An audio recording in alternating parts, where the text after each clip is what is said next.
Dude, the thing I wanted to talk to you about that you were describing with the dolphins is something that I've been reading, which is so I'm reading this book on Buddhist psychology by Jack Kornfield, and it's fucking awesome how deep Buddha went into breaking down the way human beings experience reality. And so the idea is that there is a field of consciousness that we are in, like water, like fish swimming in water. So there's a field of consciousness that we're in, and they compare it to. They use two comparisons. They compare it to a mirror. This consciousness, this field of consciousness.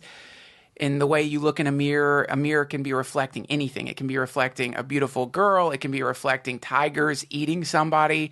The mirror is not affected by the reflection at all. So that's this field of consciousness, completely non-affected by the things that are emerging into it, and never touched by the things emerging into it.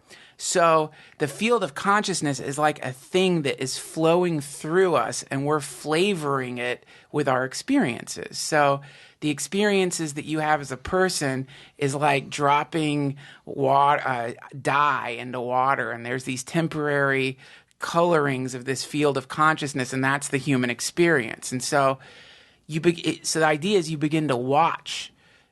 If you begin to watch, you will start to notice that your experience is broken down into bits, into like these little beads or moments of experience. And the more you meditate, apparently, the more you realize that, like, you know, the way you breathe, like if you start watching your breath, this is what I love about meditation. I've been meditating lately, and you just watch your breath. That's it. So you sit, you watch your inhales through the nose and exhales through the mouth, and you just watch your breath. That's all it is. You just watch your breath, and suddenly you realize, fuck, man, I've never paid attention to the way I breathe. Like, I've never even noticed the way I breathe. And you'll notice that when you inhale, there's a microsecond where you're not breathing anymore. The breath stops. There's a pause in between the inhale and the exhale and the inhale. There's this weird little pause, this moment of no breathing. And that's a really important moment in Buddhism because it's supposed to, it represents the exact same thing that's happening with these moments of experience that make up the thread of our existence. And in between each of these beats or moments of experience, there's this pause.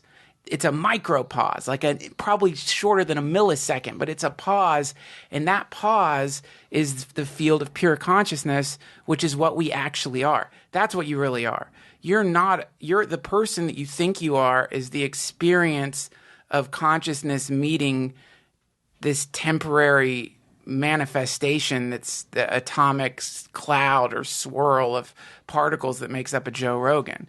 But that's not what you are. You're just consciousness flowing through it like water through a sea cave or something, you know? It's really cool, man. It's really cool because the idea is that the more you let go of this identity of the self, the more you move into this expansiveness. That's what they call it. They use really cool terms for it. Clear mind. They always use like the sky, expansiveness. It's this open field of freedom. It's freedom, really. So that reminded me of the joke you were talking about. And your joke is very similar to an idea in Buddhist psychology.